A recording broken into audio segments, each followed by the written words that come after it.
Hi there, this is Mel. Thanks for coming back to my channel.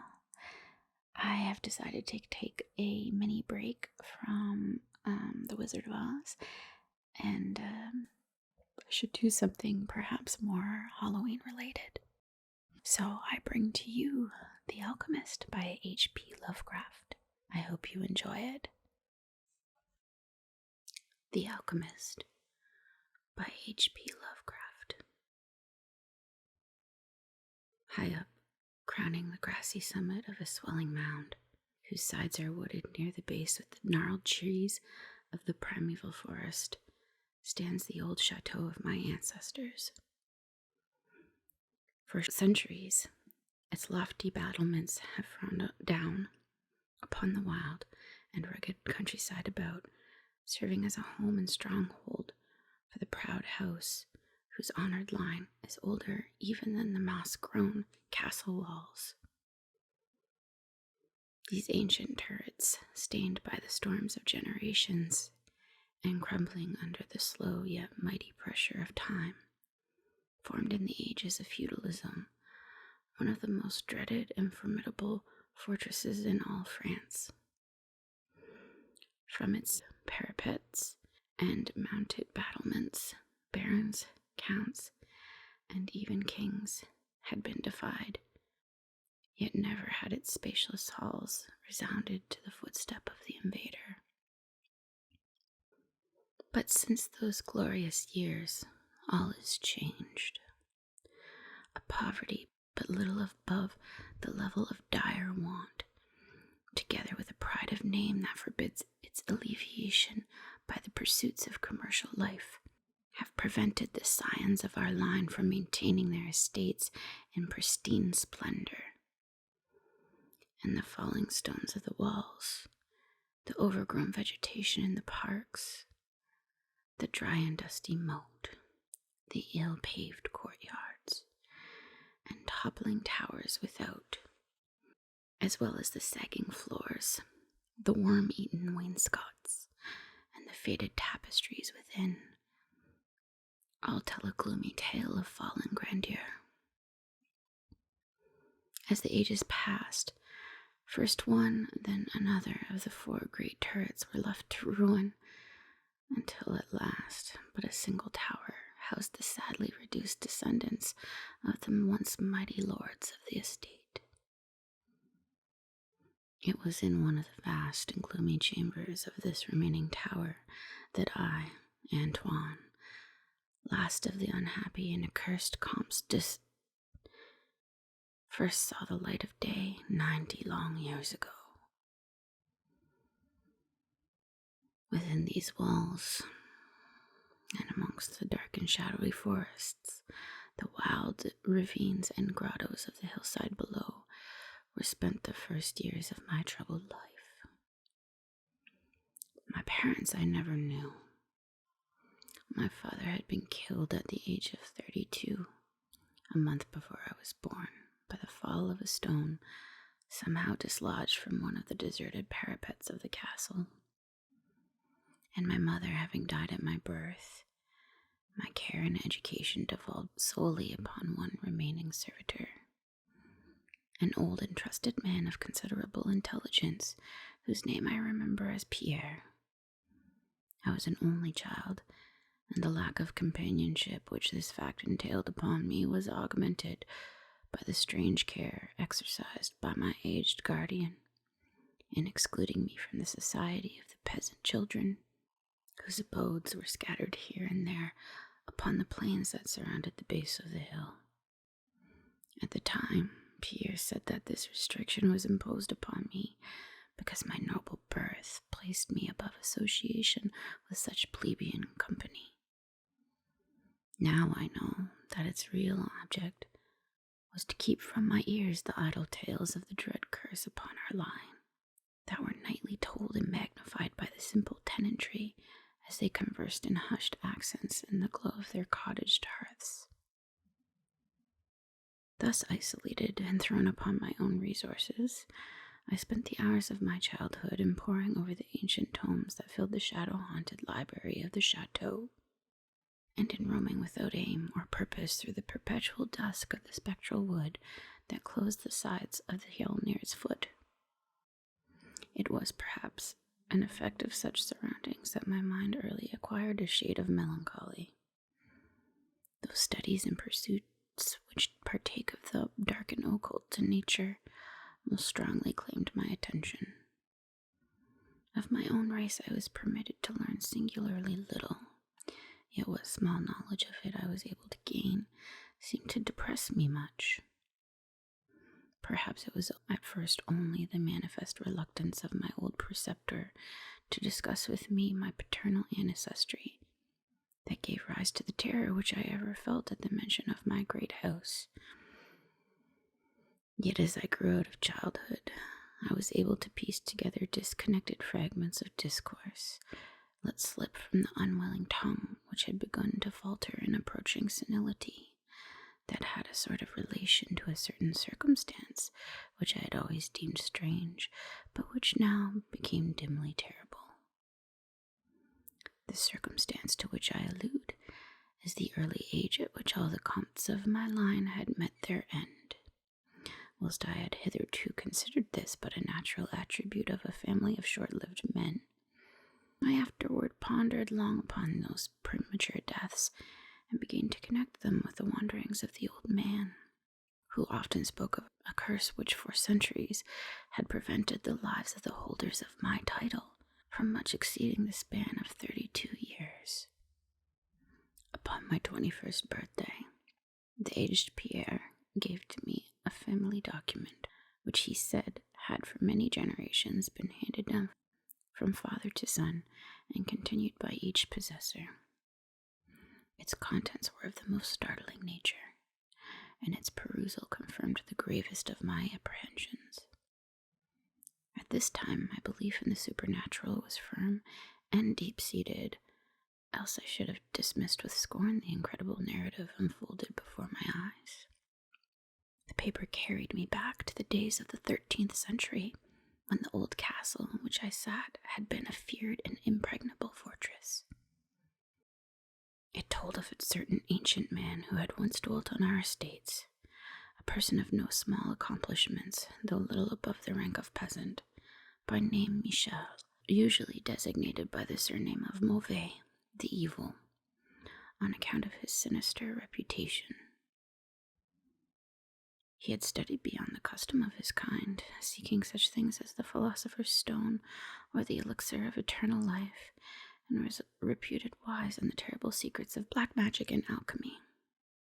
Michel Mauvais had one son named Charles, a youth as proficient as himself in the hidden arts, and who had therefore been called Le Sorcier, or the wizard.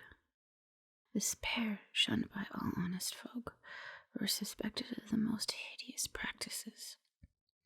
Old Michel was said to have burned his wife alive as a sacrifice to the devil, and the unaccountable disappearances of many small peasant children were laid at the dreaded door of these two.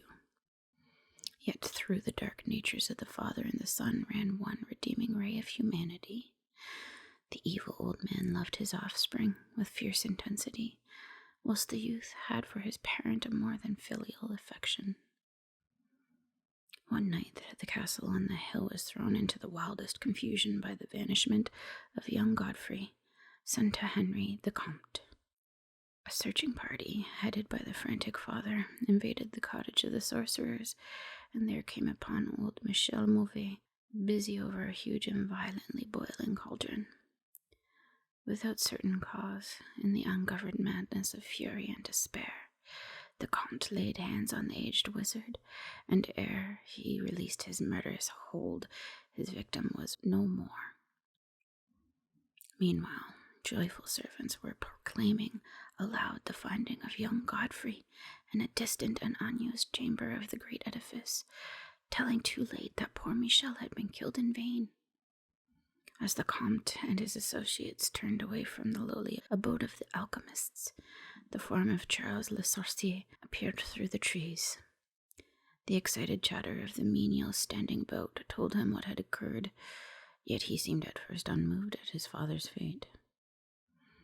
Then slowly advancing to meet the Comte, he pronounced in dull yet terrible accents the curse that ever afterward haunted the house of S. May never a noble of thy murderous line survive to reach a greater age than thine, spake he, when suddenly leaping backwards into the black wood, he drew from his tunic a phial of colorless liquid, which he threw in the face of his father's slayer as he disappeared behind the inky curtain of the night. The Comte died without utterance, and was buried the next day, but little more than 32 years from the hour of his birth. No trace of the assassin could be found, though relentless bands of peasants scoured the neighboring woods and the meadowland around the hill. Thus time and the want of a reminder dulled the memory of the curse in the minds of the late Comte's family, so that when Godfrey, innocent cause of the whole tragedy, and now bearing the title, was killed by an arrow whilst hunting at the age of 32, there were no thoughts save those of grief at his demise. But when years afterward the next young Comte, Robert by name, was found dead in a nearby field from no apparent cause, the peasants told in whispers that their seigneur had but lately passed his 32nd birthday, when surprised by early death. Louis, son to Robert, was found drowned in the moat at the same fateful age, and thus down through the centuries ran the ominous chronicle. Henri, Roberts, Antoines, and Armands, snatched from happy and virtuous lives when a little below the age of their unfortunate ancestor at his murder. That I had left at most but 11 years of further existence was made certain to me by the words which I read. My life, previously held at small value, now became dearer to me each day as I delved deeper and deeper into the mysteries of the hidden world of black magic. Isolated as I was, modern science had produced no impression upon me, and I labored as in the Middle Ages, as rapt as had been old Michel and young Charles themselves in the acquisition of demonological and alchemical learning. Yet read as I might, in no manner could I account for the strange curse upon my line. In unusually rational moments, I would even go so far as to seek a natural explanation, attributing the early deaths of my ancestors to the sinister Charles Le Sorcier and his heirs, yet having found upon careful inquiry that there were no known descendants of the alchemist, I would fall back to my occult studies and once more endeavor to find a spell that would release my house from its terrible burden. Upon one thing I was absolutely resolved. I should never wed, for since no other branches of my family were in existence, I might thus end the curse with myself. As I drew near the age of 30, old Pierre was called to the land beyond. Alone, I buried him beneath the stones of the courtyard about which he had loved to wander in life. Thus was I left to ponder on myself as the only human creature within the great fortress. And in my utter solitude, my mind began to seize its vain protest against the impending doom, to become almost reconciled to the fate which so many of my ancestors had met. Much of my time was now occupied in the exploration of the ruined and abandoned halls and towers of the old chateau, which in youth fear had caused me to shun, and some of which old Pierre had once told me had not been trodden by a human foot for over 4 centuries. Strange and awesome were many of the objects I encountered. Furniture covered by the dust of ages and crumbling with the rot of long dampness met my eyes. Cobwebs in a profusion never before seen by me were spun everywhere, and huge bats flapped their bony and uncanny wings on all sides of the otherwise untenanted gloom. Of my exact age, even down to days and hours, I kept a most careful record, for each movement of the pendulum of the massive clock in the library told off so much more of my doomed existence. At length I approached that time which I had so long viewed with apprehension. since most of my ancestors had been seized some little while before they reached the exact age of the Comte Henri at his end. I was every moment on the watch for the coming of the unknown death. In what strange form the curse should overtake me, I knew not, but I was resolved at least that it should not find me a cowardly or a passive victim. With new vigor, I applied myself to my examination of the old chateau and its contents. It was upon one of the longest of all my excursions of discovery in the deserted portion of the castle, less than a week before that fatal hour, which I felt must mark the utmost limit of my stay on earth, beyond which I could have not even the slightest hope of continuing to draw breath, that I came upon the culminating event of my whole life. I had spent the better part of the morning in climbing up and down half-ruined staircases in one of the most dilapidated of the ancient turrets. As the afternoon progressed, I sought the lower levels, descending into what appeared to be either a medieval place of confinement or a more recently excavated storehouse for gunpowder. As I slowly traversed the niter-encrusted passageway at the foot of the last staircase, the paving became very damp, and soon I saw by the light of my flickering torch that a blank, water-stained wall impeded my journey.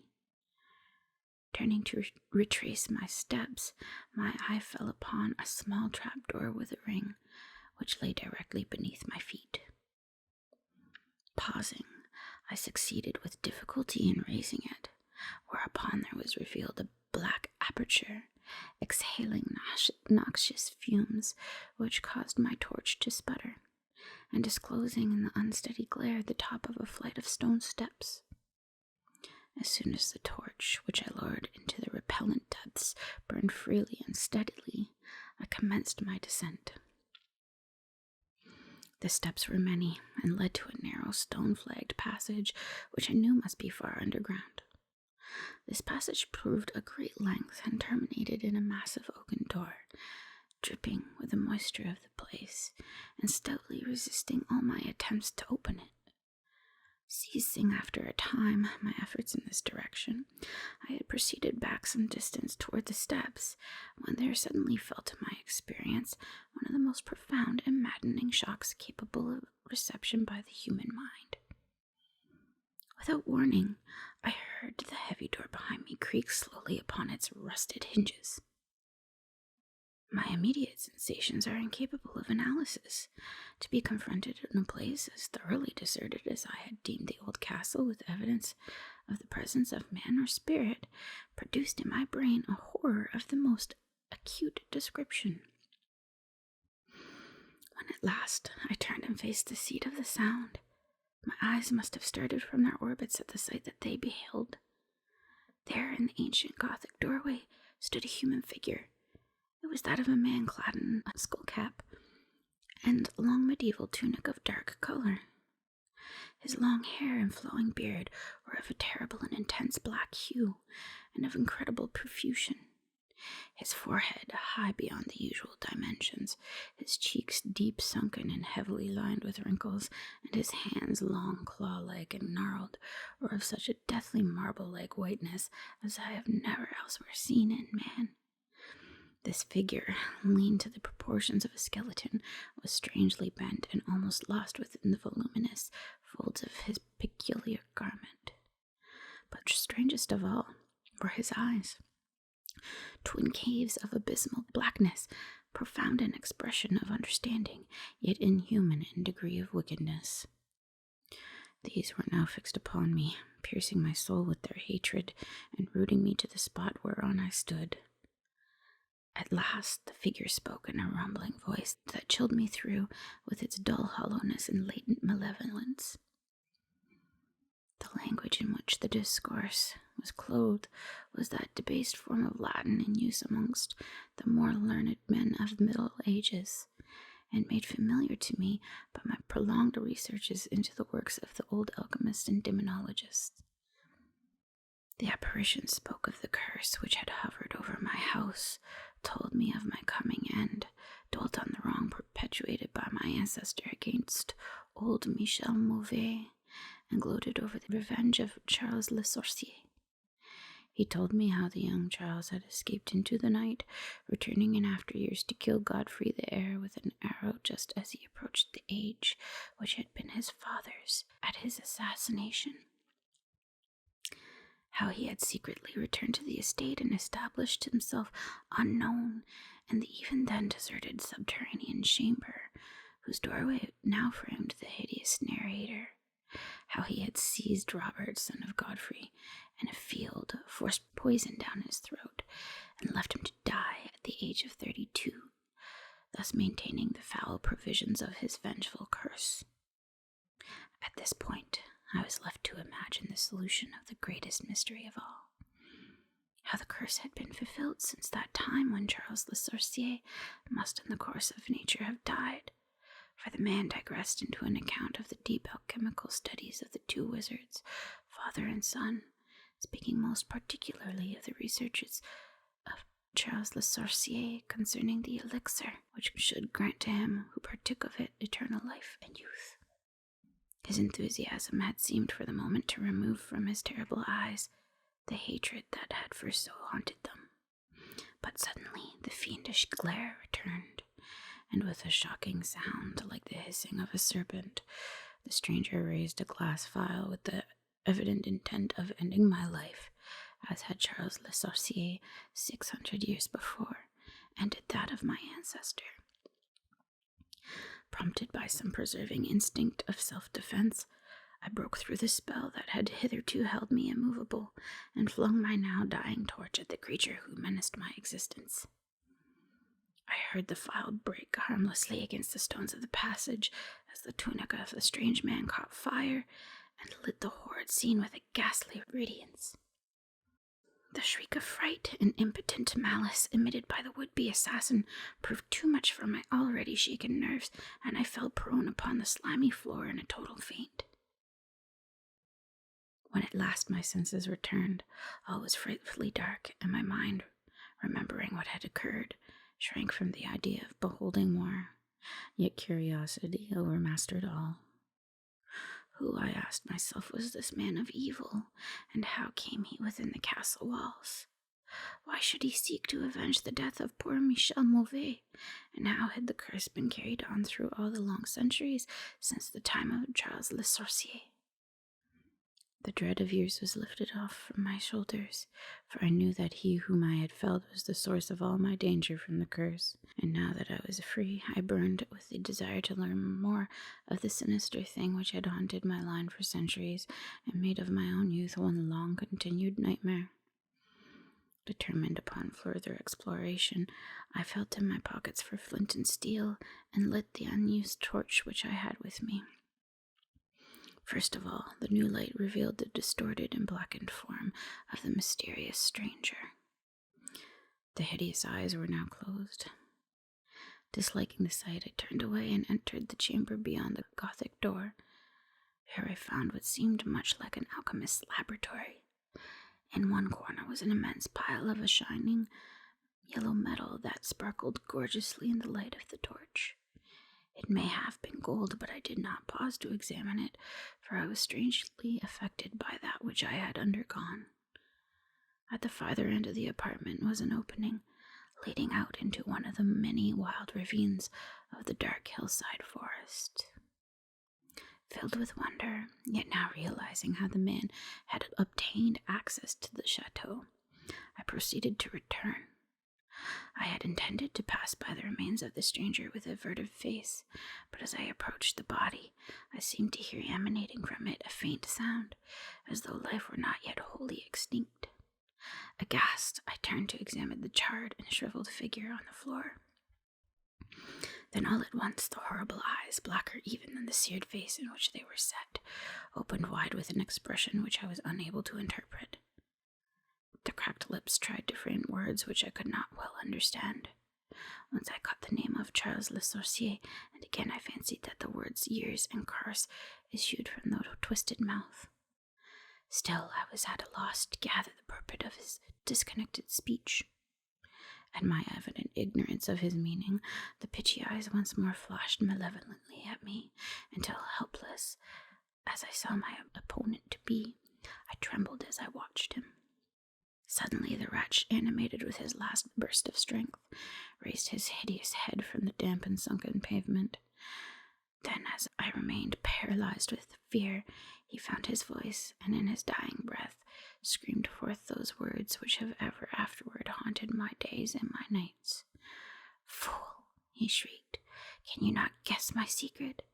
Have you no brain whereby you may recognize the will which has through 6 long centuries fulfilled the dreadful curse upon your house? Have I not told you of the great elixir of eternal life? Know you not how the secret of alchemy was solved? I tell you it is I that have lived for 600 years to maintain my revenge, for I am Charles Le Sorcier." The end. You have been watching ASMR Sleep. Don't forget to like and subscribe and hit that notification bell to get all future content. Thank you for watching. See you next time.